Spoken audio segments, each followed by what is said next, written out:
Assalamualaikum semuanya. Pernah nggak sih kangen jajanan yang rasanya kayak pelukan ibu? Contohnya seperti yang satu ini. Ini tuh kue mochi yang disiram dengan lembutnya bubur sumsum creamy. Ini tuh enak banget teman-teman. Tonton sampai habis ya, biar kamu tahu cara bikin jajanan yang sederhana ini.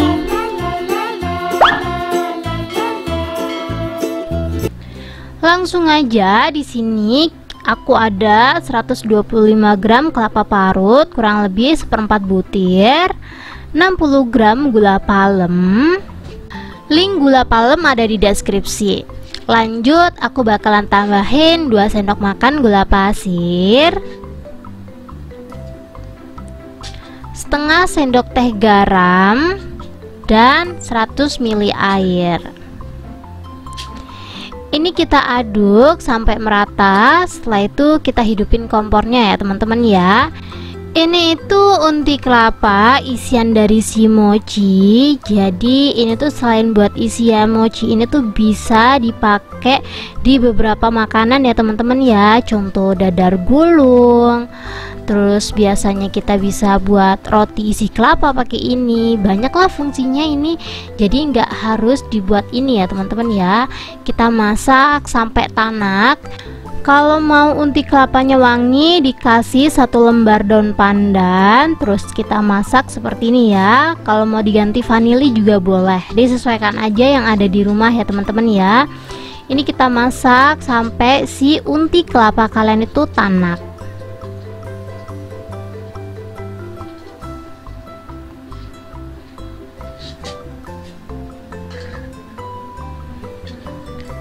Ini kalau unti kelapanya udah nggak berair, udah bisa dipulung, ini langsung aja kita matiin kompornya ya. Masak ini tuh nggak butuh waktu lama teman-teman.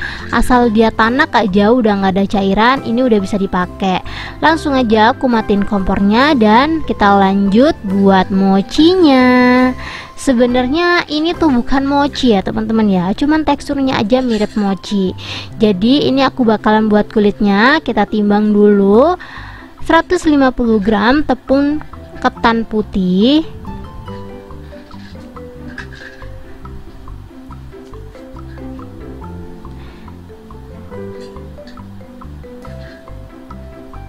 lanjut aku bakalan tambahin garam seujung sendok makan, 1 sendok makan tepung beras.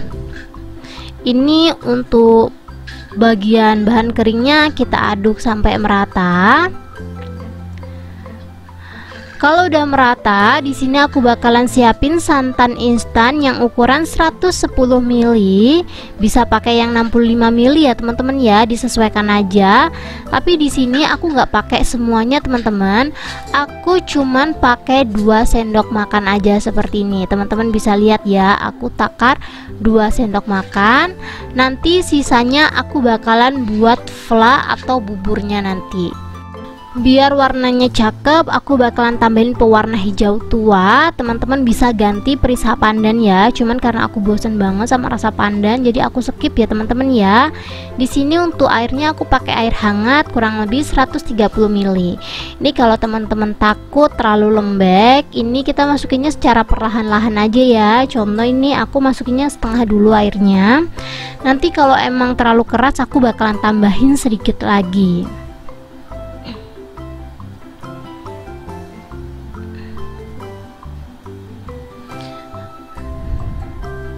Ini aku uleninnya pakai tangan kayak gini biar aku tuh tahu teman-teman ini tuh teksturnya udah pas apa belum.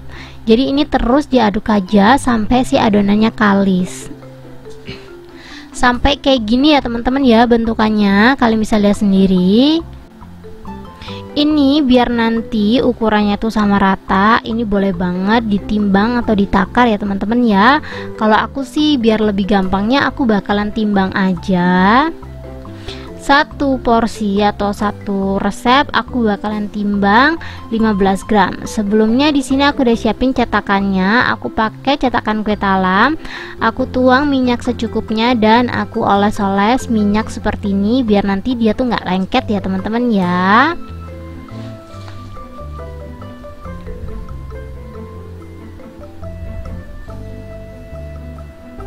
Kayak gini aja, super simple dan super gampang.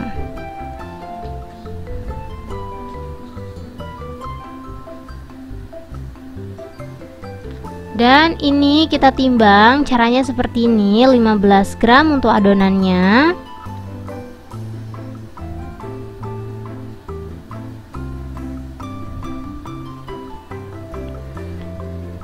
Ini kita pipihin, kita padet-padetin, terus kita pipin kayak gini ya teman-teman ya, mirip banget kayak buat onde-onde. Dan ini kita kasih isian unti kelapa. Unti kelapanya aku pakai takaran, ini takaran sendok yang 5 mili. Kita ngambilnya agak dipadetin aja kayak gini ya. Kita tuang di atasnya dan kita tutup perlahan.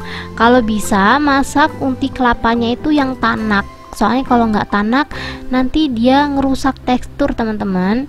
Jadi teksturnya tuh gampang ambiar gitu loh kalau si unti kelapanya tuh nggak padat. Selanjutnya kita langsung aja gulung-gulung pelan-pelan aja teman-teman, karena ini tuh adonannya masih baru jadi dia agak sedikit lembek gitu loh. Kita ulangin dengan cara yang sama ya. Kita timbang dulu, terus kita pipihin, kita kasih isian dan kita tutup perlahan. Kalau menurut teman-teman dia tuh terlalu lembek, tinggal ditunggu aja teman-teman sampai adonannya agak sedikit mengering. Kalau pengen cepet ya bisa banget ditambahin taburan tepung ketan. Setelah itu kita gulung-gulung dan kita masukin ke dalam cetakan kue talam. Fungsinya apa? Biar dia itu tetap bulat ya teman-teman ya. Kalau teman-teman nggak punya cetakan kue talam, bisa pakai daun pisang. Dan ini dia hasilnya setelah aku buat semuanya. Satu resep itu jadinya 20 piece, cuman karena cetakan kue talam terbatas, jadi aku buat beberapa sesi ya teman-teman ya untuk ngukusnya. Di sini aku panasin kukusan dulu. Kalau kukusannya udah panas, lanjut aku masukin mochinya dan aku kukus kurang lebih 12 menit. Sambil nunggu kita buat flanya dulu ya. Di sini aku ada 50 gram tepung beras. Aku masukin santan yang sisa tadi ya teman-teman ya. Ingat santannya pakai yang 110 ml. Aku pakai 2 sendok makan dan sisanya kita buat bubur sumsum seperti ini.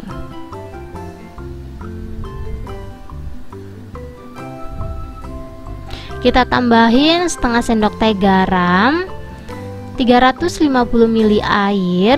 Aku nggak pakai tambahan gula, tapi di sini aku pakai kental manis ya teman-teman ya. Kental manisnya aku pakai 1 bungkus. Aku pakai merek ini, bisa disesuaikan kalian mau pakai merek apa, itu terserah kalian aja ya teman-teman ya.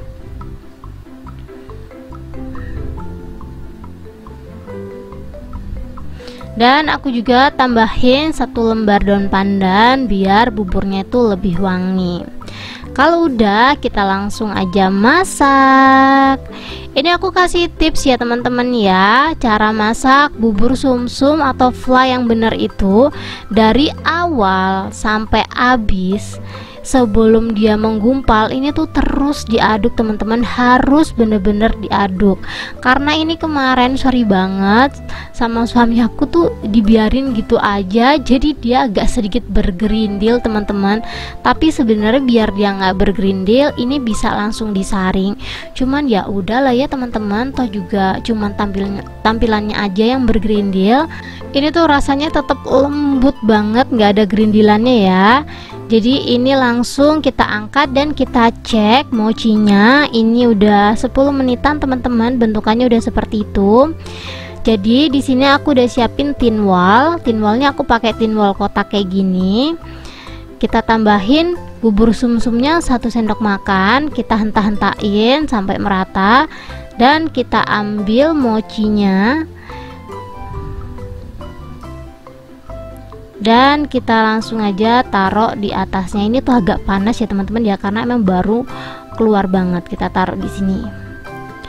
Jadi deh putri mandi ala Restar RF. Ini kalau kalian beli yang premium seperti ini tuh bisa 200.000 loh teman-teman. Tapi kalau kalian buat sendiri Aduh, murah banget lah pokoknya. Ini kenapa aku bilang premium, karena emang santannya banyak, creamy-nya dapet, dan bahan-bahannya juga aku pakai yang premium ya teman-teman ya. Jadi buat teman-teman yang penasaran, langsung aja dicobain di rumah. Ini aku cobain dulu ya teman-teman ya. Bismillahirrahmanirrahim. Cantik banget deh, dan ini tuh jadinya banyak banget. Untuk semua rekomendasi produk yang aku pakai, kalian bisa langsung aja cek di deskripsi, termasuk tin wall ini. Ini tuh cakep banget ya teman-teman ya tin wallnya. Ini kita langsung aja scoop, jangan lupa buburnya dibanyakin, dan langsung aja kita makan.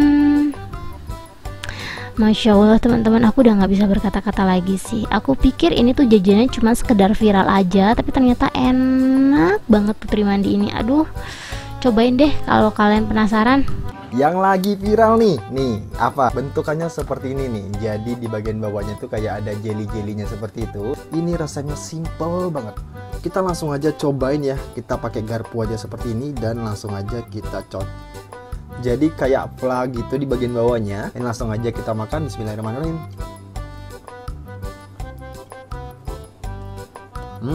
Kalian bakalan dapat surprise di bagian dalamnya. Jadi bentuknya seperti ini. Tuh. Satu jajanan dua rasa. Langsung aja kita cobain lagi. Asin, manis, pandan-pandannya berasa. Dan dia kenyal-kenyal teksturnya ya. Untuk nilai jajanan ini aku nilai jadi 9 juga nih. 9/10. Wow.